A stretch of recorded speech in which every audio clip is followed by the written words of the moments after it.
Hello, my name is Megan Carter, and I did my paper over mothers who stay at home versus mothers with a career.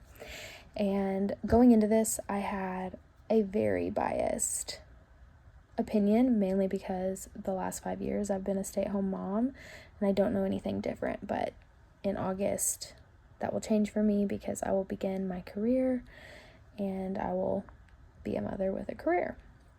So, yeah,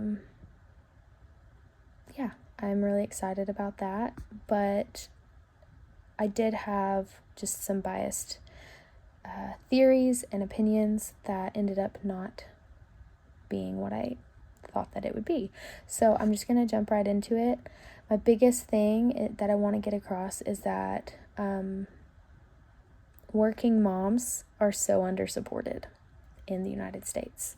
There's a lot of stuff that backs that up, and I will get into that, but I just want to throw out a theory, or not a theory, but just an example so that you can understand what I'm talking about.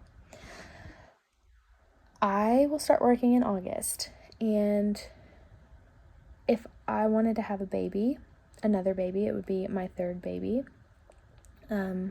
I would only get 6 weeks that I could be paid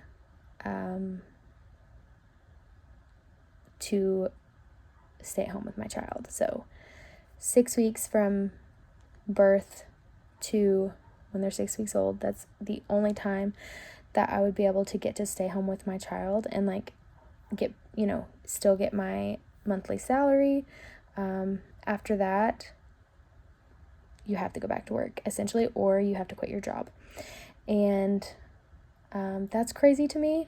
Also, the second part of that is that uses up all of your sick days and your just personal days. And so if the baby did get sick, a few weeks after you go back to work, you wouldn't have any days left to care for the child. So that's an issue. And I didn't really realize that until I looked into this. But in the Czech Republic, by law, mothers get 28 weeks of paid maternity leave. This adds up to 7 full months of paid leave. In Italy, women, they get 5 months of paid leave. I think my question for the US is, why don't we have something set in place that's more supportive of mothers?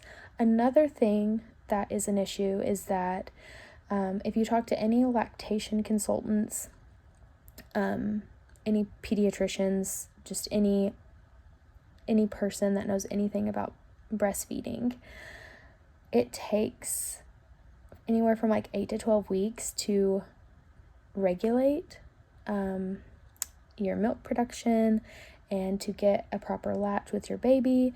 And so only 6 weeks, I'm just using the example of being a teacher. So there are many other examples out there that you get even less leave, and that is an issue. So leaving that and going into a new issue, to the lack of resources for new moms, there's a lack of childcare resources. So there are a lot of other countries that actually pay for childcare, and in the United States, the average expense for childcare is $22,000. My job that I will be starting in August, to be very transparent, I will be making about $37,000 a year. That's what educators make in Oklahoma when they first start out. $37,000 minus $22,000, I would only be bringing in $15,000 a year annually to help take care of my family. after those childcare costs. Imagine also not having a spouse. So I am in the situation where I do have a spouse, and he is the breadwinner in our family. That's why I've been able to stay home for 5 years, and I'm so thankful for that. But there are a lot of single women out there, and there needs to be so many more resources that are supportive of new moms, especially new single moms, that want to breastfeed and that want to stay at home with their children longer than 2 to 6 weeks, which is the average here, which is insane to me that some women are expected to return to work 14 days after giving birth to a human when your hormones are raging, you're trying to create a bond with another person, and you have a child to care for.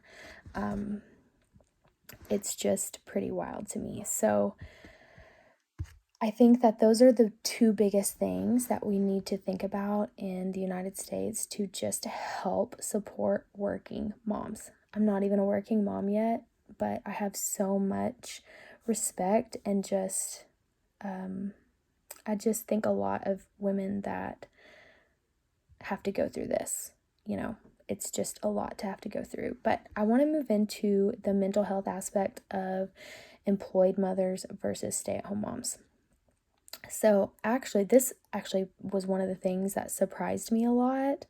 And I don't know why, but I have some theories about it.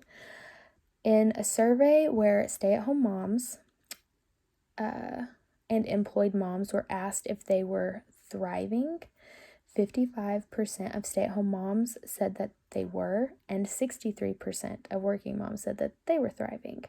The same group was asked if they were struggling, and 42% of stay-at-home moms said yes, while 36% of working moms said yes. So that's about 6% difference there. The same group was asked if they were suffering. 3% of stay-at-home moms said yes, while 1% of working moms said yes. The same group of moms were asked if they smiled and laughed a lot. 81% of stay-at-home moms said that they did, while 86% of working moms said that they did. The same group was asked if they learned something new or interesting. 61% of stay-at-home moms said that they did, while 66% of working moms said they did. The same group was then asked if they experienced enjoyment. 81% of stay-at-home moms said that they did. 86% of the working mom community said that they did. They finally asked if they experienced happiness. 86% of stay-at-home moms said that they did versus 91% of working moms. So overall, I think that just looking at that, it's not a huge difference, but you can conclude that working moms maybe have a more stable mental health journey than stay-at-home moms do. And my theory on this is that, and this isn't maybe super backed up by research or anything, but my theory is that working moms have a schedule. Most people thrive on schedules. Also, working moms kind of have a few hours of the day where they can just be themselves, and they're not a mom. They're still a mom, but they are able to just be themselves for a few hours. And then I think another thing too is that they're more intentional with their time with their kids probably, whereas a stay-at-home mom, and this is just from experience, you're not as intentional because you're with them all day, so you don't really have to be. But I loved this research for me. It was interesting, and it was something that the results weren't was what I was expecting them to be, and I don't know why I had some sort of expectation on it. But overall, just in conclusion, what I would like to say is, if the class is seeing this right now, if there's anybody in your life that is a new mother, help her, support her,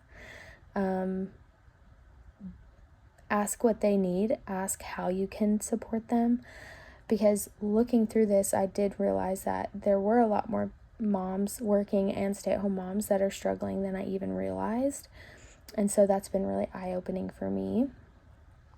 But also, I just think that the only way that we can really change this, I think that it would be a state-by-state thing, is to just email, the leaders, the people that can decide these types of things, and, together, maybe if we are united in this, we can strive to make a change going forward. So thank you so much for watching, and have a great day.